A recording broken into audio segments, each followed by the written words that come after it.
Hello. आज हम एक नए टॉपिक को पढ़ने जा रहे हैं जो है लेवल्स ऑफ टीचिंग, शिक्षण के स्तर, जिसमें से क्वेश्चन आता है।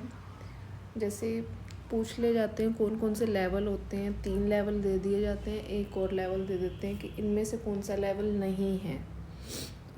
लेवल्स ऑफ टीचिंग, शिक्षण के स्तर 3 टाइप के हैं। ये हैं मेमोरी, अंडरस्टैंडिंग और रिफ्लेक्टिव। मेमोरी, अंडरस्टैंडिंग, रिफ्लेक्टिव, स्मृति, अवबोध, चिंतनशील स्तर। किस किस ने दिया था? मेमोरी वाला स्तर जो है वो दिया था हर्बर्ट ने। अंडरस्टैंडिंग वाला दिया था मॉरिसन ने। और रिफ्लेक्टिव, चिंतनशील स्तर दिया था हंट ने। सबसे लोवेस्ट लेवल कौन सा है? लोवेस्ट लेवल है इसमें है मेमोरी, और सबसे हाईएस्ट लेवल है रिफ्लेक्टिव, चिंतनशील स्तर। सबसे पहले तो हमें मेन अंडरस्टैंडिंग इन्हीं चीज़ों की होनी चाहिए कि है क्या लेवल्स ऑफ टीचिंग। 3 टाइप के लेवल्स हैं, memory, understanding, reflective. Lowest level है मेमोरी और हाईएस्ट लेवल है रिफ्लेक्टिव, जिसमें से हर्बर्ट ने दिया था मेमोरी, H.C. मॉरिसन है अंडरस्टैंडिंग, अवबोध वाला दिया था, और चिंतनशील स्तर दिया था हंट ने। नेक्स्ट मेमोरी लेवल पढ़ते हैं। मेमोरी लेवल स्मृति स्तर हर्बर्ट ने दिया, और ये छोटे बच्चों के लिए मतलब 5th तक के बच्चों के लिए इसका यूज़ करते हैं, क्योंकि यहाँ पर बच्चों की इतनी थिंकिंग तो डेवलप नहीं हो पाती कि बच्चे पूरे अच्छे से उसको डीपली कंसेप्ट को भी समझ पाएँ।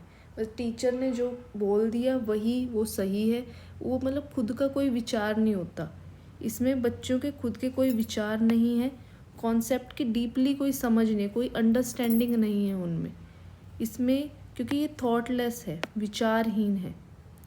ये क्या है? थॉटलेस है, लीस्ट थॉटफुल, या फिर कह सकते हैं कि बच्चों को दिमाग ही नहीं लगाना इसमें। बच्चों के माइंड में बस हम इंफॉर्मेशन को भर रहे हैं, बस जो टीचर कह रहे हैं वही वही ठीक है। बच्चों की खुद की थिंकिंग इसमें इन्वॉल्व नहीं है।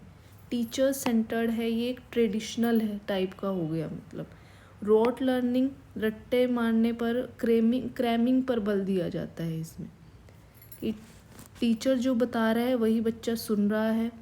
कॉन्सेप्ट की कोई डीपली समझ नहीं है। जैसे छोटे बच्चों को राइम्स या फिर पोइम्स जो बस उनके मेमोरी में एक तरीके से भर दिया है उसको एक तरह से बस। और उसको इवेल्युएट भी वो किस तरीके से करते हैं, इवेल्युएशन भी इसका ट्रेडिशनल मेथड ही है कि पेपर ले लिया, उनकी उसकी नॉलेज को हम नॉलेज के बच्चे को चेक कैसे कर रहे हैं कि उसको कितना याद है, कितना स्मृति में है उसके, कि पेपर थ्रू पेपर से बच्चे से पेपर करवा ले कि मेमोरी में कितना उसके इन्फॉर्मेशन आई है, स्मृति में कितना गया है।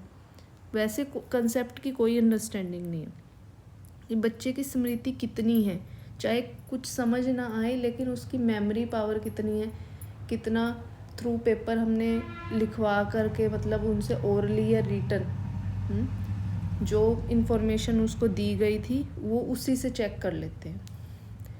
और इसमें मेन बात है कि जो ब्लूम की टेक्सोनॉमी पढ़ी है हमने, उसके अकॉर्डिंग जो ये लेवल है मतलब नॉलेज जो ज्ञान है, और ये क्या है पुनः स्मरण मतलब रिकॉल करने के मतलब उसी चीज़ को हम फिर से कुछ टाइम बाद भी रिकॉल कर पा रहे हैं, पुनः स्मरण कर पा रहे हैं उसको, अगर तो उस पर बेस्ड है ये।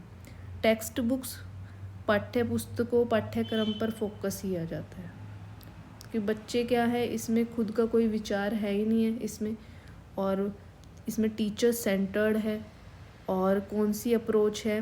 टेक्स्ट बुक करिकुलम पर आधारित हो गया ये। और इवैल्यूएशन भी बच्चे का क्या ट्रेडिशनल मेथड से ही किया जा रहा है कि पेपर के थ्रू उनकी बस एक तरह से मेमोरी चेक कर ली है, रोट लर्निंग पे एक तरह से बल दे रहा है। तो मेमोरी जो है इसके 4 तरीके बताए गए हैं। 4 स्टेप्स कौन कौन से हैं इसमें कि फर्स्ट तो है रिमेंबर वाला हो गया, याद करना, याद करना। सेकंड है कि याद तो कर लिया, अब रिटेन किए कितना हुआ है, मतलब कितना धारण किया है, उसको कितना रहा है उसकी मेमोरी में। थर्ड है रिकॉल, फिर उसको फिर से पुनः स्मरण, फिर से वो रिकॉल कितना कर पाया है बच्चा। फोर्थ है रिप्रोड्यूस, फिर बाद में उससे क्या करवाते हैं, रिप्रोड्यूस का मतलब है कि कितना उसने प्रेजेंट किया है सबके सामने।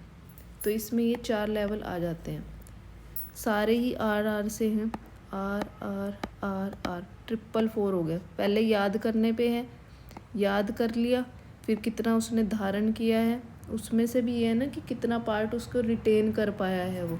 फिर है रिकॉल, फिर पुनः वो बताएगा रिकॉल पावर उसकी चेक करेंगे, और फिर रिप्रोड्यूस कितना लास्ट में कितना प्रस्तुत कर पाया है, प्रेजेंट कर पाया है।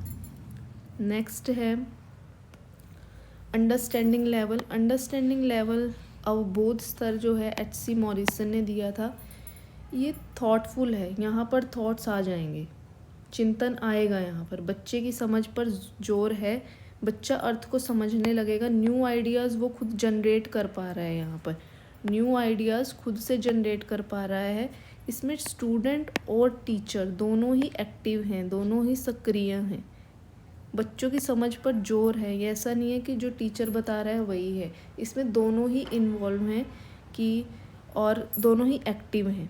ब्लूम के अकॉर्डिंग ये लेवल में अंडरस्टैंडिंग हो गया एक तो, कि कितना बच्चा अंडरस्टैंड कर पाया उसको, और एप्लीकेशन फिर बाद में जितना समझ आया उसको वो प्रयोग कैसे कर रहा है, कि इन दोनों के द्वारा कि अपने कितने इन दोनों ही लेवल से क्या करा कि ऑब्जेक्टिव्स हैं जो उनको कितना अचीव कर पाया है, वो इसके द्वारा इनके थ्रू है।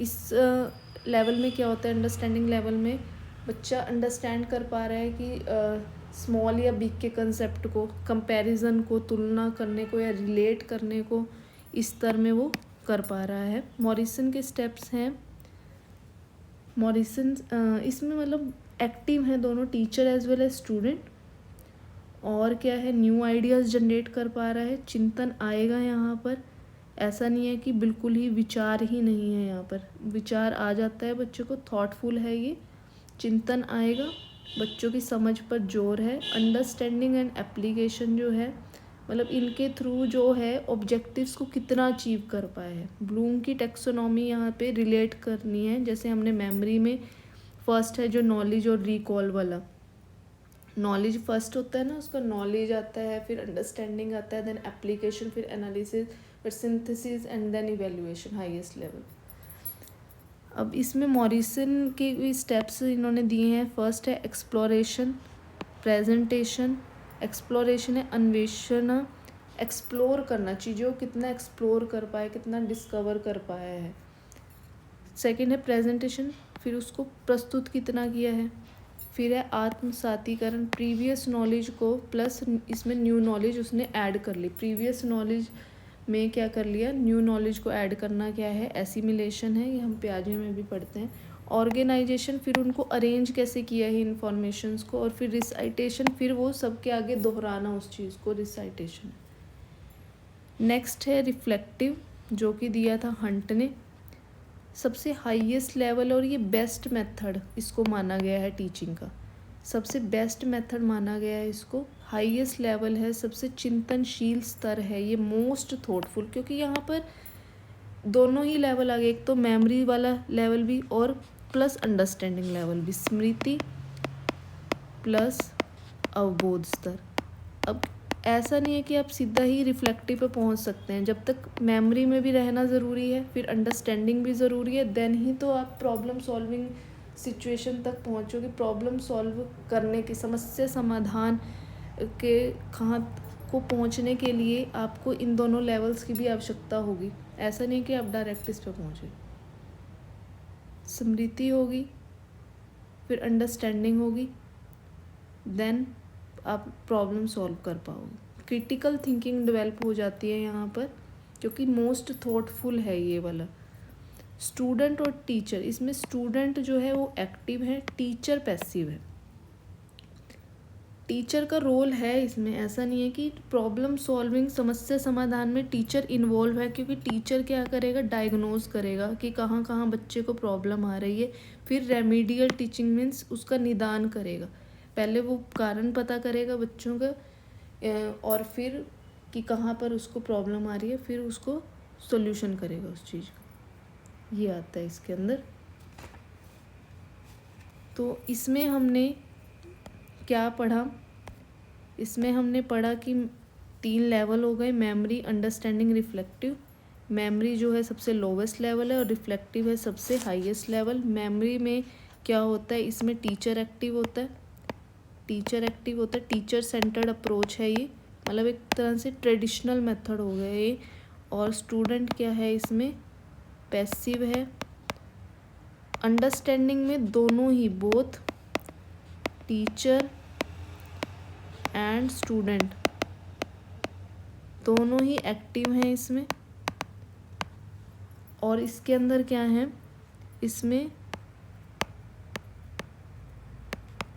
स्टूडेंट एक्टिव है,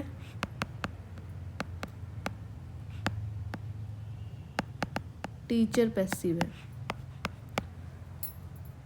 और इनमें कौन सी बात है कि जो रिफ्लेक्टिव है इसमें दोनों ही आ जाते हैं, मेमोरी प्लस अंडरस्टैंडिंग, तभी इस लेवल तक पहुँचोगे।